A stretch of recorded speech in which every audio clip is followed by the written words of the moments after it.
Hello, everyone. Welcome to the Valores Training Center YouTube channel. I am Mark Entrata, almost 48 years old, and a first degree black belt under the legend himself, Professor Rubens Cobrina Charles, the first Super Grand Slam champion.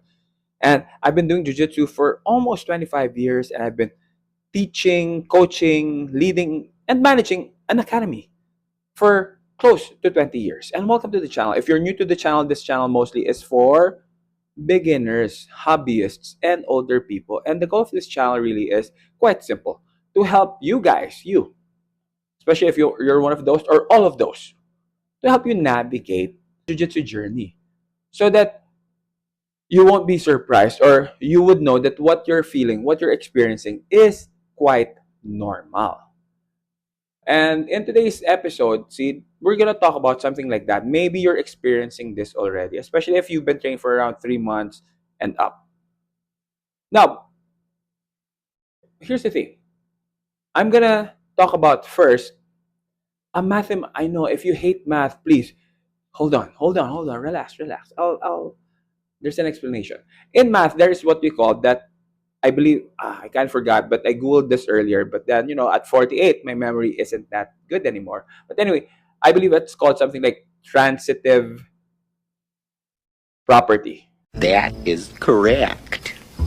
The theory or the concept is if A is greater than B and B is greater than C, then automatically A is greater than C.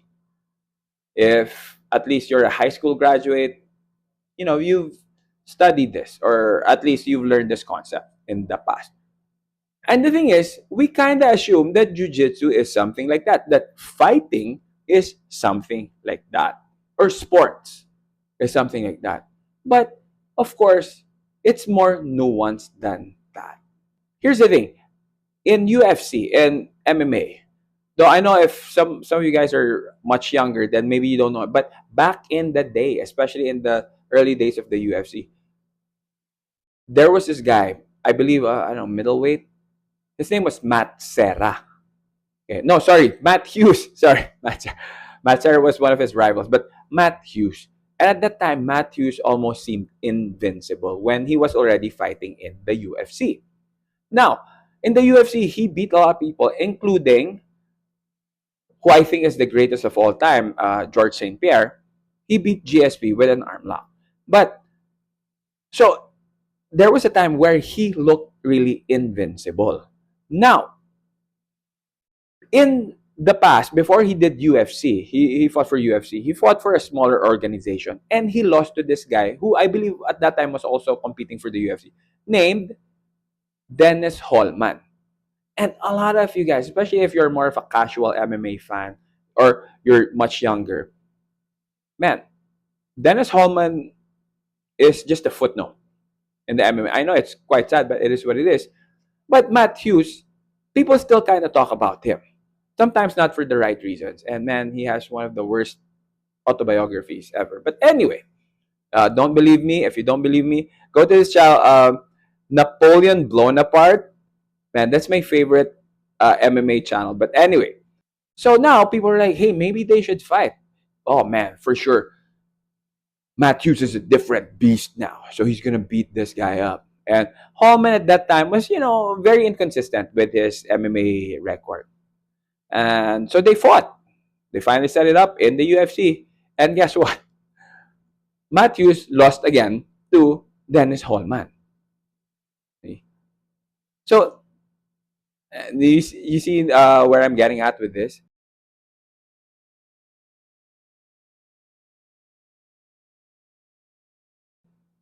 That's even me personally, my experience. So there was this guy, one of my teammates before, one person I trained a lot with during my early days, Aaron. Aaron was one of the guys who I ended up starting Valores. Okay, so we started teaching. But anyway, back in the day, Aaron would beat me up. I think at that time Aaron was a purple belt, I was a blue belt, but Aaron, I really like pretty much almost 100% of the time he would beat me in sparring.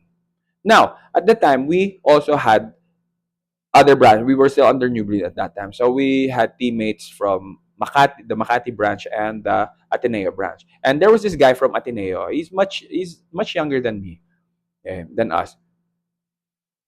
Aaron would go with him, and this guy would always submit Aaron.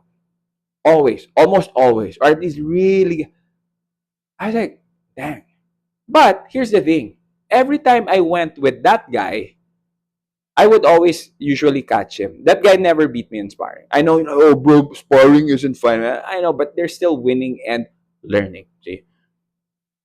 So I would usually either submit this guy off my back or sweep him, and then the time will run out. Whatever. So it's weird because even after we train, Aaron would still beat me up. Now, there are so many reasons why this happens. Because I know there's someone in your academy who's like that. Someone that you can, like easily beat, or not easily, but usually beat. But then there's this guy that for some reason you can't beat or really have a hard time with. But then when it's the guy that you beat most of the time, when he goes with that guy who beats you most of the time, he gets the better of him. Because there are so many reasons why. There are so many, like in my case, it's this. It's because I train with Aaron regularly. So he already knows my game. He knows my setups, he knows the submissions I want, and he knows my weaknesses. So I capitalize.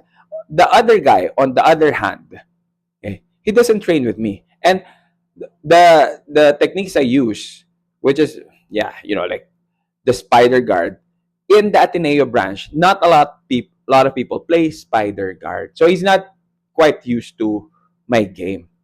You know the saying, styles make fights. And that's true. So it doesn't mean that, again, it doesn't mean that if you beat this guy, you're better than this guy, or you get the better of this guy all the time. That every guy that this guy beats, you can also beat. That is definitely not the case. So we're clear on that. So you know. So again, that's the point of this video. So it happens. Now, how should you feel?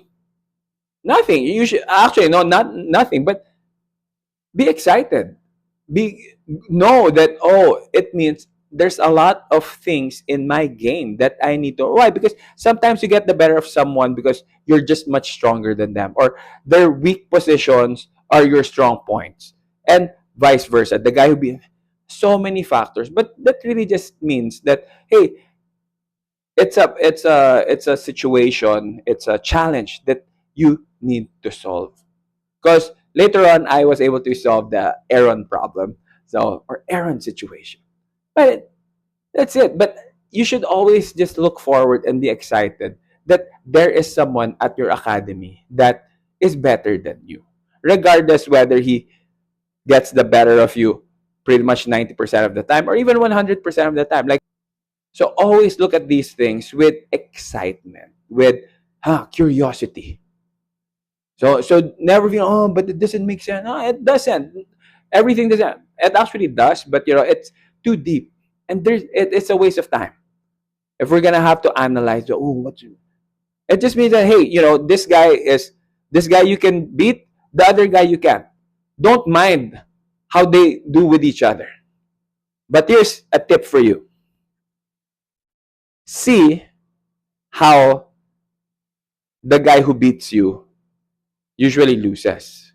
Because now you will see, oh, but he's not very good defending this type of pass. Or he's not very good when, he's trying to pass this type of guard, etc., etc. See? So, like I said, you can always learn from someone. And you will always learn from watching. Some of you guys, when you're not sparring, what do? You chit chat. You're on your phone. But then now the guy you're having problems with in sparring is getting beaten up. But you didn't pay attention. So now, but the answers were there already, or at least the ideas. But you missed it because you're like, nah, chit chatting someone, blah, blah, blah. But again, it's up to you. I'm just saying, if you want to maximize your time at the academy, then that's what you should do.